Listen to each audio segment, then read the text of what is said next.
उमर अब्दुल्ला जम्मू कश्मीर के मुख्यमंत्री पद की शपथ लेने से पहले केंद्र सरकार के साथ संबंधों को लेकर काफी कुछ संकेत दे रहे थे, लेकिन अब उसमें भी 4 कदम आगे नजर आ रहे हैं। शुरू से ही उमर अब्दुल्ला ये समझाने की कोशिश कर रहे थे कि वो प्रधानमंत्री नरेंद्र मोदी, जम्मू कश्मीर के उपराज्यपाल मनोज सिन्हा और बीजेपी से टकराने नहीं जा रहे हैं। और अब सोनमर्ग टनल के उद्घाटन के मौके पर जिस तरह से उमर अब्दुल्ला ने पीएम नरेंद्र मोदी की तारीफ की है, बगैर किसी गड़बड़ी के विधानसभा चुनाव कराने का क्रेडिट दिया है और जम्मू कश्मीर में अमन, तरक्की और टूरिज्म को लेकर जिस लहजे में प्रधानमंत्री मोदी को श्रेय दे रहे हैं, वैसी तारीफ तो किसी कश्मीरी नेता के मुंह से पूर्व पीएम अटल बिहारी वाजपेयी के लिए भी सुनने को नहीं मिली है।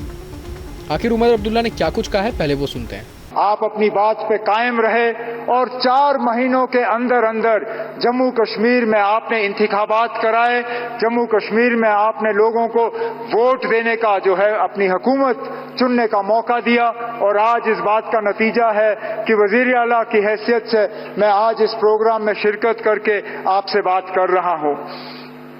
आपने इलेक्शन वो कराए जिसमें लोगों ने बढ़ चढ़ के हिस्सा लिया और सबसे बड़ी बात यह कि कहीं पे भी धांधली की कोई शिकायत नहीं, कहीं पे भी हुकूमत के गलत इस्तेमाल की कोई शिकायत नहीं, एक भी पोलिंग बूथ पे कहीं पे रीपोल की जरूरत नहीं पड़ी।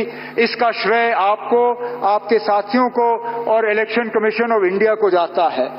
उस दौरान आपने तीसरी भी बात की जिसको लेके लोग अक्सर बेशतर मुझसे सवाल करते हैं, मेरे साथी काबिना के, मीडिया के, यहाँ के रहने वाले।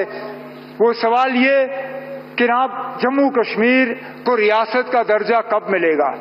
और मैं लोगों को यही कहता हूं कि वजीर आजम,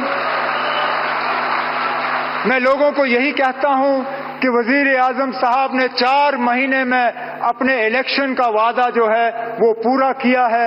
मेरा दिल ये कहता है कि बहुत जल्दी वजीर आजम साहब अपना तीसरा वादा जो योग दिवस पे आपने जम्मू कश्मीर के लोगों के साथ किया वो आप पूरा करेंगे और जम्मू कश्मीर जो है वो दोबारा इस मुल्क में रियासत की हैसियत से अपनी जगह ले।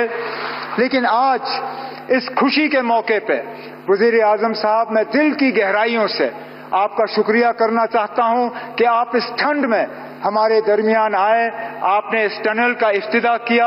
आज वजीर आजम साहब, आपने देखा होगा मौसम ने भी आपका साथ दिया, आसमान में एक बादल का तिनका नहीं। ठंड जरूर है लेकिन धूप की कमी नहीं। बेशक बाहर ठंड क्यों ना हो, लेकिन हमारे दिलों में गर्मी की कोई कमी नहीं।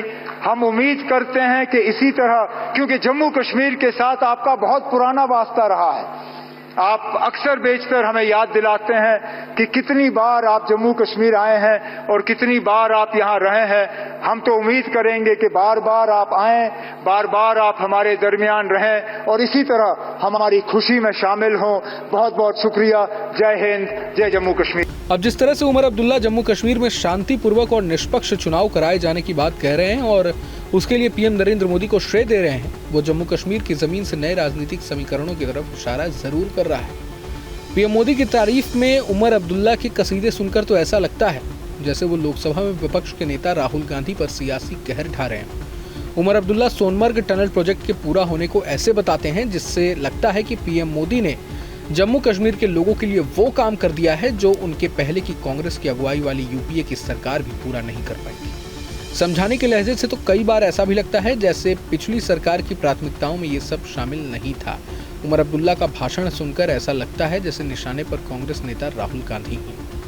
बातों बातों में उमर अब्दुल्ला ने यह भी कहा कि ये 2012 का प्रोजेक्ट है। शिलान्यास की याद दिलाते हुए उन्होंने कहा कि उस वक्त केंद्र में यूपीए की सरकार थी।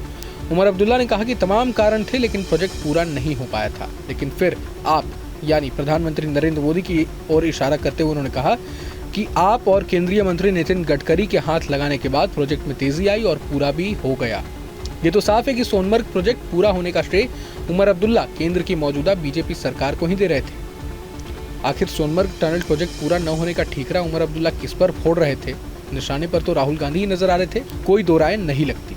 और हाँ, विधानसभा चुनाव को लेकर उमर अब्दुल्ला ने जो बात कही है वो तो विपक्षी खेमे के तमाम राजनीतिक दलों के लिए एक बड़ा मैसेज भी है। उमर अब्दुल्ला का कहना है कि लोगों ने चुनाव में बढ़ चढ़कर हिस्सा लिया और कहीं भी किसी तरह की धांधली या सत्ता के दुरुपयोग की कोई शिकायत नहीं मिली। ऐसे में जब विपक्षी दलों के नेता ईवीएम पर सवाल उठा रहे हैं उपचुनावों में सरकारी मशीनरी के दुरुपयोग के आरोप लगाए जा रहे हैं। जम्मू कश्मीर के सीएम उमर अब्दुल्ला के मुंह से प्रधानमंत्री नरेंद्र मोदी की तारीफ कर विपक्षी खेमे से उठा एक राजनीतिक बयान नहीं तो क्या है। इधर उमर अब्दुल्ला पीएम मोदी की तारीफ के पुल बांध रहे थे, तो दूसरी ओर पीडीपी नेता और महबूबा मुफ्ती की बेटी इल्तिजा मुफ्ती को उमर की टांग खींचने का मौका मिल गया। उन्होंने अब्दुल्ला के चुनाव से पहले किए गए एक ट्वीट का स्क्रीनशॉट शेयर किया, जिसमें उमर अब्दुल्ला मोदी को खरी खोटी सुना रहे हैं। बहरहाल, जिस तरह से इंडिया अलायंस के सभी दल खुद को धीरे धीरे कांग्रेस से किनारा करते जा रहे हैं, ऐसे में ये देखना दिलचस्प होगा कि कांग्रेस इस पूरे मसले को कैसे टैकल करती है। बहरहाल, इस पूरे मसले को लेकर आप क्या सोचते हैं, हमें कमेंट बॉक्स में ज़रूर बताएं। अगर आपको ये वीडियो पसंद आए तो लाइक करें और चैनल को सब्सक्राइब करें। वहीं तमाम बड़ी खबरों के लिए देखते रहें न्यूज़ नेशन। न्यूज नेशन अब व्हाट्सएप पर खबरों के ताजा अपडेट के लिए न्यूज नेशन के इस QR कोड को स्कैन करें।